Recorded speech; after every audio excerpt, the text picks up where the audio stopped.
kembang, bayi juga perlu untuk dipijat. Ya, pijat bayi selain dipercaya untuk kebugaran juga merangsang kecerdasan sang bayi.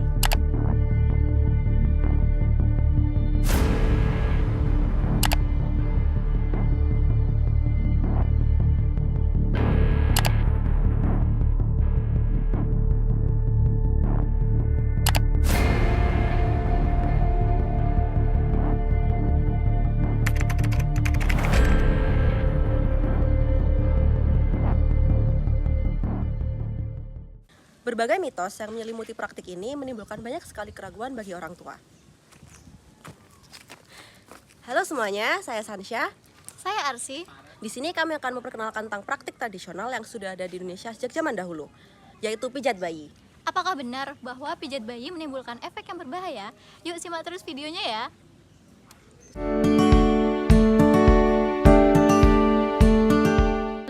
Lantas, bagaimana pendapat ahli mengenai hal tersebut? Baik, kami sedang bersama Mak Har, narasumber kita.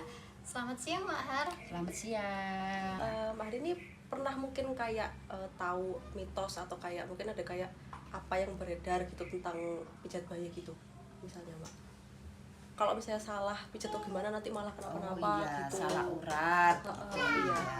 Itu menurutnya Mbak Har sendiri gimana ya? Kalau mijet salah urat itu memang kesalahan tukang pijetnya, Nak. Kan begitu kan. Kalau mijet anak itu kan uratnya yang ini kan harus dibetulin gini gitu. Caranya ya kalau mijet tuh ke atas, dia itu naruh mijetnya ke bawah gitu. Ya. Itu berarti memang ada hubungannya sama skill yang mijet juga ya, Mbak? Iya, ada gitu. Tapi ya memang nggak gampang sih, Nak, mijet orang tuh kan nggak gampang.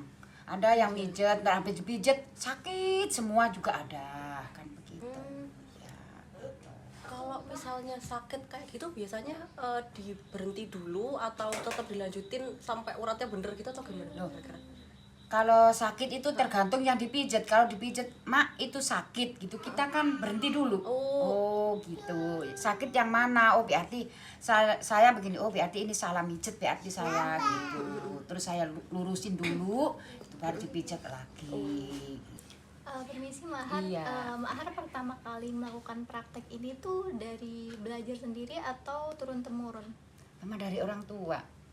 Iya berarti ya nggak tahu ya turun temurunnya saya nggak tahu. Dulunya kan ibu saya kan tukang urut anak kecil, walaupun minta tolong orang besar juga ya kayak Mak Har ini ada orang minta tolong Mak ya gitu. Ya alhamdulillah sih anak-anak orang itu kalau saya pijet nggak ada yang balik terasa sakit kek, tambah alhamdulillah orang tuanya makasih ya Mak, anak saya mencret begini gitu, saya obatin begini nggak bisa sembuh tapi saya pijetan ke Mak Har kok bisa sembuh gitu. Batuk juga begitu kok bisa sembuh, alhamdulillah gitu. Kalau Mak Har sendiri dalam melakukan praktik pijat bayi ini, apakah menggunakan mantra-mantra? Nggak ada mantra-mantran, nggak ada. Kalau untuk Mak Har sendiri kayak menggunakan Kayak susu capek begitu. bukan. Enggak. Kalau pakai minyak sih ya Nak, tergantung orangnya. Minyak telon kayak gitu tadi bisa, minyak telon, minyak kayu putih gitu bisa. Itu nggak pakai mantra kan? Kalau ada doa gitu mungkin sebelum ngelakuin atau Ya bener, namanya kita kan agama Islam Nak. Ya berdoanya ya Bismillahirrohmanirrohim, Fatihah. Saya niat ngurut ini semoga Allah ngasih jalan ke maksud kesembuhan kan gitu doang, nggak ada mantra apa-apa, nggak ada gitu.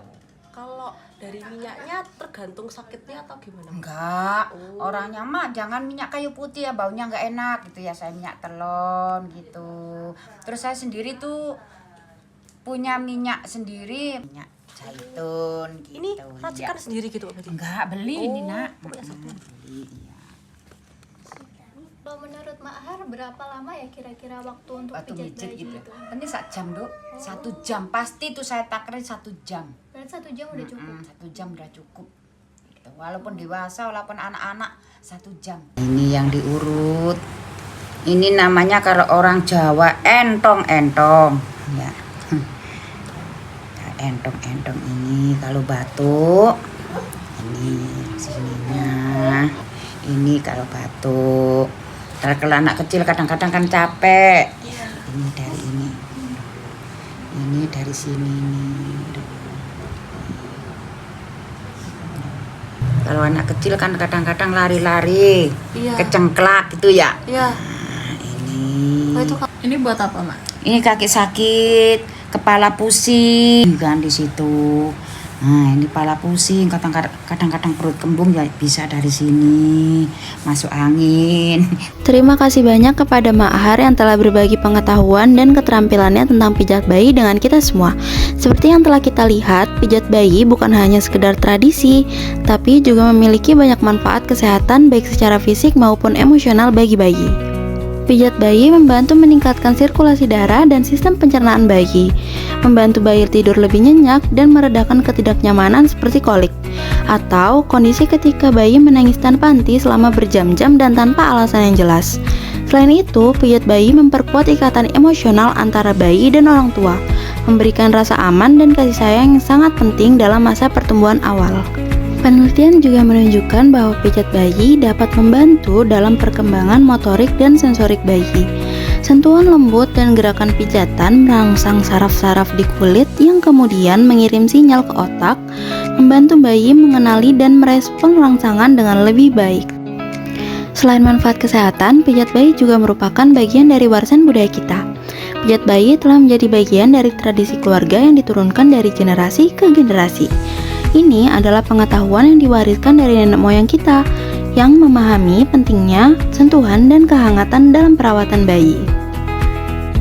Melalui pijat bayi, kita tidak hanya menjaga kesehatan dan kesejahteraan anak-anak kita, tetapi juga melestarikan sebuah tradisi berharga yang telah menjadi bagian dari identitas budaya kita. Ini adalah salah satu cara kita merawat dan menjaga warisan budaya yang kaya dan penuh makna. Dengan melestarikan praktik pijat bayi, kita menghormati pengetahuan dan kearifan lokal yang telah terbukti bermanfaat bagi perkembangan bayi. Setiap pijatan yang dilakukan dengan penuh kasih sayang adalah bentuk perhatian yang tidak ternilai harganya bagi bayi. Terima kasih telah menonton video ini, dan mari kita bersama-sama menjaga dan melestarikan tradisi pijat bayi yang penuh manfaat ini. Jadikan pijat bayi sebagai bagian dari rutinitas harian untuk bayi sampai dengan balita. Oke, sampai jumpa di video berikutnya ya.